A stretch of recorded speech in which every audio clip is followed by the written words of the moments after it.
Hey welcome back. I am Dharmendra sir from DSL English institute doctor Mukherjee Delhi. मेरे प्यारे दोस्त, आप सब कैसे हो? अंग्रेजी बोलना सीख पा रहे हो ना? धीरे धीरे अंग्रेजी इंप्रूव करो अपना, धीरे धीरे आगे बढ़ने का प्रयास करो, धीरे धीरे स्टेप बाय स्टेप अब आगे बढ़ो, क्योंकि अब मैं आज से आपको धीरे धीरे आपको सिखा रहा हूं कैसे बोलें। जब कोई व्यक्ति आपसे बात करता हो तो कैसे आप स्टार्ट करें, कैसे शुरुआत करें, आज आपको पूरा चीज मैं बताने वाला हूं कि धीरे धीरे अंग्रेजी बोलने का प्रयास कैसे किया जाए, एक एक पार्ट कैसे स्टार्ट किया जाए। और आज से मैं शुरू करने वाला हूं आपके लिए क्लास, और देखते हैं फर्स्ट क्लास से लेकर के हम लोग कहां से स्टार्ट किया जाए, यहां से जानने का प्रयास करते हैं। सबसे पहला पॉइंट देखिए यहाँ पे कि if someone does any favour for अस, अगर कोई व्यक्ति आपका कोई फेवर करता हो, आपका कोई व्यक्ति कोई काम कर जाता हो, कोई फेवर कर जाता हो, तो मैं लिख कर दे रहा हूं, इसे याद कर लेना है, इसे दिमाग में फिट कर लेना है, क्योंकि जब तक याद नहीं करेंगे ना तो यहां टिप ऑफ द टंग नहीं आएगा। आप कहोगे कि सर शुरुआत कैसे करें? मेरे दोस्त, मेरे भाई, एक चीज ध्यान रखिएगा, अंग्रेजी बोलने से आता है। आप मुझे बताइए, जैसे मैं एक बार क्या हुआ था, मैं राइटिंग का बैच ले रहा था मुखर्जी नगर में, तो राइटिंग का बैच ले रहा था, कुछ बच्चों ने कहा कि सर अंग्रेजी लिखना नहीं आता। हमने कहा कि मैं आपको 10 दिन में लिखना सिखा दूंगा, गारंटी हूं, मैं तुम्हें गारंटी लेता हूं, बोलना सिखा दूंगा, लिखना सिखा दूंगा। लेकिन वो बच्चा, करीब 50 बच्चे एक बैच में थे, 50 बच्चे में 40 को लिखने आ गया, 10 बच्चे को लिखने नहीं आया। अब आप पूछोगे कि उस 10 को राइटिंग क्यों नहीं आया? क्योंकि मैं डेली टास्क देता था, टास्क मैं रोज लिखवाता था और कहता था घर से इसको लिख करके लाना है, आइदर राइट और रॉन्ग। उसी प्रकार अब अंग्रेजी लिखना, वो व्यक्ति हाथ पर चलाता ही नहीं था, वो चलाता लिखता ही नहीं था। अब आप ही बताओ मेरे दोस्त, क्या उस लिखना आएगा? नहीं ना। आप साइकिल चलाना चाहते हो तो क्या साइकिल चाहिए ना? At first you buy a bicycle, पहले आपको साइकिल खरीदना पड़ेगा ना। अगर आप कार सीखना चाहते हो तो क्या इंटरनेट पे सीखोगे? नहीं ना, कार को रोड पर उतारना पड़ेगा ना, चलाना पड़ेगा ना। तो सबसे पहले अगर अंग्रेजी बोलने का प्रैक्टिस करना है तो आप कहोगे कोई पार्टनर नहीं मिलता सर। कोई बात नहीं, कोई पार्टनर की आवश्यकता नहीं है। आप अकेले रहते हो, आप कमरे अगर मान लो 10 कमरे भी नहीं है तो कोई बात नहीं, छत पे चले जाओ और छत पे जा करके आप आंख बंद करो, सामने पेन है, ऐसी कोई वस्तु मान लो व्यक्ति है, उसी से पूछो हाउ आर यू, उसी को थैंक यू कैसे बोलना आज से मैं बोलना सिखा रहा हूं, आज से करा रहा हूं। हमने कहा if someone does any favour for अस, यानी कोई व्यक्ति ने हम लोगों का कोई फेवर किया है, कुछ भी फेवर किया है, ऑटोमेटिकली ये माउथ से निकलना चाहिए thank you, automatically thank you, यानी हर बात में थैंक यू बोलना सीखिए। If someone does any favour for us we should say, सब मैं अंग्रेजी लिख रहा हूं, इफ समवन डज यानी किसी व्यक्ति ने, डज मतलब किया, एनी फेवर कोई हमारा काम कर दिया है, we should say thank you. आप उसको थैंक यू बोलिए। अगर एक ही बात याद होगा तो मजा नहीं आएगा, आपको वैरायटी चाहिए बोलने के लिए। थैंक यू बोल देना, फिर उसको बोले थैंक्स। अगर थैंक यू ना बोलना, एक बार में थैंक यू बोल दिया, दोबारा बोलना हो थैंक्स, तिवारे की से बात करना हो thanks a lot, thanks a lot, फिर बोलना हो I am thankful to you, I am thankful to you. तो ये 4 तरह के वैरायटी दिया, अगर चारों याद कर लिया तो कभी किसको कभी किसको कभी किसको, यानी कोई ना कोई एक एक आपको दिमाग में बोलते रहना है, एक ही बार में चारों नहीं बोलना है, एक एक कर करके आपको बोलना है। किसी व्यक्ति को थैंक यू बोल दिया, किसी व्यक्ति को थैंक्स बोल दिया, किसी व्यक्ति को I am thankful to you बोल दिया। अगर ध्यान दीजिए, यहीं पे ध्यान ये देना है बच्चे, वो ध्यान क्या देना वो समझिए। आपको थैंक यू, आपने किसी को थैंक यू बोला, समझिए बात को, इसी को हम पलट देते हैं, इसी को हम पलट देते हैं। अगर कोई व्यक्ति आपको थैंक यू कह दिया, क्या कहा हमने? बात को पलट दिया। तो अगर आपने थैंक यू कहा या आपने किसी का काम कर दिया, सपोज करो कि एक बात उलट भी सकती है ना, तो हर चीज का रिस्पॉन्स जरूरी है, हर चीज का उत्तर आना जरूरी है, तभी तो कम्युनिकेशन हो पाएगा। एक तरफा ज्ञान ले लिया तो काम अधूरा हो जाएगा।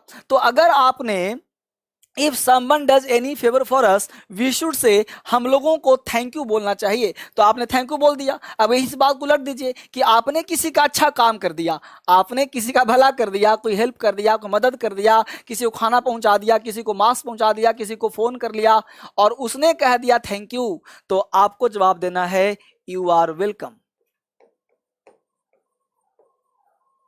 यू आर वेलकम से आपको जवाब देना है मेरे दोस्त। आपको अगर किसी ने थैंक यू बोल दिया तो आपको जवाब देना है you are welcome, you are welcome से जवाब देना है, इस बात को ध्यान दीजिए, यू आर वेलकम। तो यहां पे ध्यान दीजिए कि ये चारों का जवाब आपको देना है you are welcome, you are welcome या it's my pleasure, it's my pleasure. इससे आपको जवाब आगे सब लिखा मिलेगा, मैं यहीं पे सिखा रहा हूं ताकि आपको समझ में बेहतर आ जाए। हमने कहा कोई थैंक यू बोल दिया, थैंक्स बोल दिया, थैंक्स अलॉट बोल दिया, I am thankful to you बोल दिया, तो आपको जवाब देना है you are welcome, it's my pleasure, it's my pleasure. तो इस तरह से आपको जवाब देना है। No mention, no mention, it's my duty, है ना, इट्स माई प्लेजर। तो इस तरह से आपको जवाब देना है बच्चे, तो जिससे आपको अंग्रेजी बोलना आ जाएगा एक बार। तो चलिए फटाफट मैं आपको बोल रहा हूं थैंक यू, आप बोलिए thank you, it's my pleasure, thanks, you are welcome, thanks a lot, no mention sir, I am thankful to you, it's okay sir.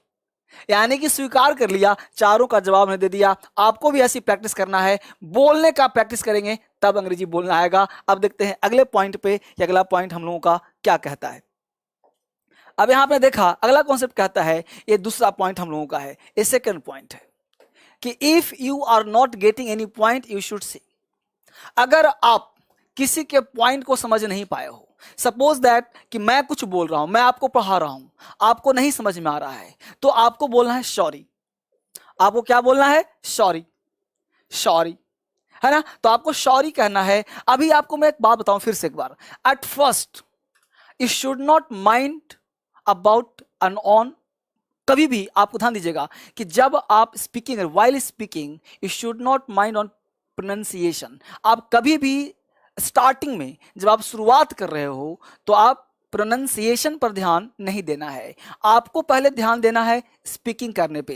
Pronunciation अपने आप धीरे धीरे धीरे धीरे जब क्लास आएगा, आगे बढ़ेगा, हम लोग उसको सुधार करेंगे। अभी नहीं बोलना है। जैसे मान लो बहुत बच्चे परेशान होते हैं, जैसे मान लो बोलना है किसी को कम हेयर, अब ये नहीं बोलना है कम हेयर, कम हेयर, यानी बोलना है कम हेयर, यानी बोलना है कम। आपको जो आता है come here, please come here, please sit down. तो आपको जितना आता है, आपके अदब होने चाहिए, तरीके अच्छे होने चाहिए, बाकी प्रोनाउंसिएशन धीरे धीरे धीरे। जब बच्चा बड़ा होता है ना, तो साइकिल अपने आप चलाना सीखता है, उसे बताने की जरूरत नहीं होता। एक हाथ से साइकिल भी चलाता है और दूसरे हाथ से फोन पे बात भी करता है। तो मेरे दोस्त, सबसे पहले आप चलना सीखिए। अभी आपको कोई साउंड उन पे फोकस नहीं करना, अभी आपको बोलना है। तो जैसे सॉरी, है ना, sorry, I beg your pardon. तो सबसे पहला काम ये ध्यान देना है कि अगर आप किसी से, ध्यान रखिए बात को, अगर if you are not getting any point, अगर किसी की बात नहीं समझ में आया या किसी की बात नहीं सुन पाए,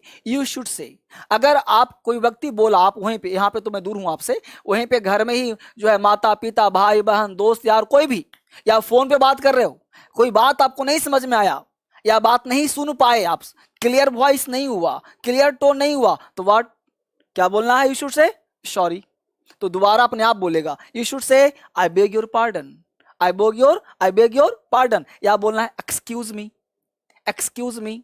या फिर आप बोल सकते हो, या बोल सकते हो आप, आई am not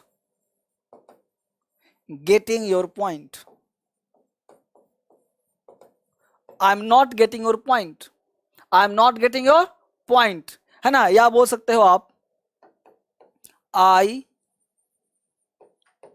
couldn't get it, I couldn't, कुछ भी बोल। देखो, जब आपको बोलना आएगा तो अपने आप फ्रेम करना शुरू कर दोगे आप। आपको पहले 3 4 5 याद कर लेने हैं, फिर उसके बाद वर्ड सुनोगे, बोलोगे, रिपीट करोगे तो अपने आप करना आ जाएगा। तो हमने क्या कहा? If you are not able to understand any other voice in their points, okay, if you are not getting your any points, you should say sorry, I beg your pardon, excuse me, है ना, excuse me, या I am not getting your point, या I couldn't get it, I couldn't get it. इस तरह से आप बेहतर बोल सकते हो, ये आपके लिए बेहतर होगा। मेरे दोस्त, आप बोलने का प्रयास करिए, बोलना सिखा दूंगा, बस प्रयास करते रहिए आप। अगला पॉइंट चलते हैं फटाफट, हम लोग देखते हैं अगला पॉइंट क्या कहता है। ये आपका थर्ड पॉइंट, समझिए गौर से। Third point, if anyone says us thank you, we should say. अभी जस्ट बताया था ना कि अगर कोई व्यक्ति आपको थैंक यू बोल दिया है, अगर कोई व्यक्ति आपको थैंक यू बोला है, तो आपको कहना है it's my pleasure, you are welcome, है ना। आपको क्या बोलना है, it's my pleasure, you are welcome. अभी जस्ट बताया था हमने आपको। तो इस तरह से जब आप शुरुआत करेंगे, बोलने का प्रयास करेंगे ना, तो आपके लिए बहुत आसान हो जाएगा। प्रयास करेंगे तो बोलना आ जाएगा। तो क्या कहा, if anyone says us thank you, we should say it's my pleasure, you are welcome. यानी कि कोई थैंक यू बोला तो मुझे चुप नहीं रहना है। जैसे आपने मुझे बोला थैंक यू सर, तो मुझे बोलना है it's my pleasure, you are welcome. तो ये बोलने की आदत बनानी है आपको। बस what you should do, you should create a drama.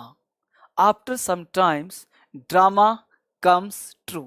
यानी पहले आपको नाटक करना है और नाटक ही सत्य हो जाना है। एक समय ऐसा आएगा, एट फर्स्ट दिमाग में हिंदी आएगा, हमेशा सोचोगे अंग्रेजी बोलना, हिंदी आएगा, यू क्या करोगे, you are trying to translate that particular sentences into English, और वो माइंड ट्रांसलेट करने का प्रयास करेगा। फिर बोलोगे, फिर फंसोगे, फिर बोलोगे, फिर, है ना। एक दिन ऐसा आएगा कि धीरे धीरे आपके 90% वर्ड अंग्रेजी होने शुरू हो जाएंगे। तो अचानक से नहीं होंगे, धीरे धीरे, it will take some time. तो अपने आप को टाइम दो, अभी घबराना नहीं है, डोंट बोदर, है ना। तो हमने क्या कहा, you should say it's my pleasure, इसको प्लेजर बोलते हैं, लेकिन घबराने की, प्लेजर बोलो, प्लेजर बोलो, प्लेज।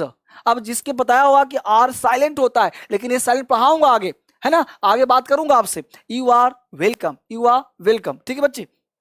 इस तरह से काम करें। अगला पॉइंट देखिए, यहाँ पे देखिए 4 पॉइंट हम लोगों का है, एक एक पॉइंट समझिए। If somebody does a good और एक्स्ट्रा ऑर्डिनरी वर्क, अगर आपसे, आपके साथ कोई व्यक्ति ना, आपके साथ है कोई भी व्यक्ति बहुत अच्छा काम किया है, राइट, बहुत बेहतरीन काम किया है, तो आप को उसको कुछ बोलोगे ना भाई, कि भाई सब आपके बेटा है, आपके भतीजा है, आपके मित्र है या दोस्त है, कोई भी है, अगर वो एक्स्ट्रा ऑर्डिनरी, देख रहे हो, एक्स्ट्रा ऑर्डिनरी काम किया है या फिर कोई गुड अच्छा काम किया है, तो हम लोगों को क्या बोलना चाहिए। अगर कोई मैच जीत करके आया है, किसी ने आपका काम भी अच्छा से कर दिया है, कोई बेहतरीन काम किया है, तो हम लोगों को क्या करना चाहिए, मार्वेलस। किस करके आया बेटा, और साबस, मार बोलो, साबस बोलते हो, साबस, साबस, फिर थपथपाते हो ना, तो उसी को बोलना है मार्वेलस। अब इसको बोलने के बहुत तरीके हैं। हमने बोला, मान लो कुछ नहीं बोलना है तो बोले गुड, है ना, हम किसी को गुड भी बोल सकते हैं, गुड गुड, वेरी गुड, है ना, very good, marvellous, superb, superb, है ना, आउटस्टैंडिंग, है ना, एक्सेलेंट, ऑसम। तो आपको बहुत सारे वर्ड है, ऑसम, एक्सेलेंट, आउटस्टैंडिंग, यार आउटस्टैंडिंग, है ना। तो ये सबका मतलब होता है बहुत बढ़िया, अमेजिंग, बहुत बढ़िया वर्ड होता है। तो इस तरह की चीज करोगे, ये सब लिख करके आपको अलग से दिलवा दूंगा। तो कहने का सेंस है कि सारे वर्ड को आपको पहले छोटे छोटे शुरुआत करनी है और स्टार्ट करना है वर्ड। अब धीरे धीरे जब शुरुआत कर दोगे, स्टार्ट कर दोगे, तो बोलना तो आ ही जाएगा मेरे दोस्त। बस शुरुआत तो करना है। क्या बोला हमने, मार्वेलस, सुपर्ब, आउटस्टैंडिंग, एक्सेलेंट, है ना। तो ये सारे वर्ड क्या है, एक अच्छे वर्ड्स हैं जिसको आपको बोलना चाहिए, प्रयास करना चाहिए। जब आप प्रयास करेंगे तो आपका अंग्रेजी ऑटोमेटिकली बेहतर होना शुरू हो जाएगा। अब आई होप आपने इसका फोटो ले लिया होगा, स्क्रीनशॉट ले लिया होगा। आज मैं आपको चलती लगी बात बता दूं, हम लोग आज 4 मिलियन सब्सक्राइबर पहुंच गए हैं। आज हम लोगों का परिवार 40 लाख पहुंच गया है। आप सबों को बहुत बहुत धन्यवाद। आप सभी डीएसएल परिवार और मेरे तरफ से आप सबों को बहुत बहुत बधाई, और इंजॉय करें। आपका परिवार 4 मिलियन, 4 मिलियन हो गया है और 40 लाख, इसको बढ़ा करके 40 मिलियन करना है और बहुत जल्द करना है। धर्मेंद्र सर आपको वीडियो अच्छे अच्छे बना के देते रहेंगे, बस हौसला बढ़ाते रहना है, मेरा बनाते रहना है। आप सबों को बहुत बहुत धन्यवाद। फिर से मिलते हैं हम लोग अगले वीडियो में। Thank you.